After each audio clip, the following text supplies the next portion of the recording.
By the end of fourth week of development, the developing embryo has five facial prominences around the primitive mouth called the stomatodium. The prominence that lies on the top is called the frontonasal prominence. It forms the forehead of the face and it forms the bridge of the nose and the part of the upper lip called the philtrum. The frontonasal prominence also forms the medial and lateral nasal process. The medial nasal process used to form the nasal septum. On either side, there are maxillary prominence. They are coming from the upper part of the first pharyngeal arch. The maxillary prominence grow inward and forms the upper portion of the cheek and forms the lateral parts of the upper lip and fuses with the lateral nasal process and forms a nasolacrimal groove that eventually turns into nasolacrimal duct and also forms the upper jaw. Primary palate and secondary palate shells and nasal septum fuse together and forms the hard palate and soft palate and the uvula. The mandibular prominence derived from the lower part of the first pharyngeal arches, and these forms the lower jaw, chin, and lower lips. Clinically, when maxillary prominence fails to fuse with the medial nasal process,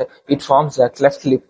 The primary palate, secondary palate shells, and nasal septum fails to fuse, it forms a cleft palate. Follow for more concepts under a minute. Your face was just 5 lumps of tissue.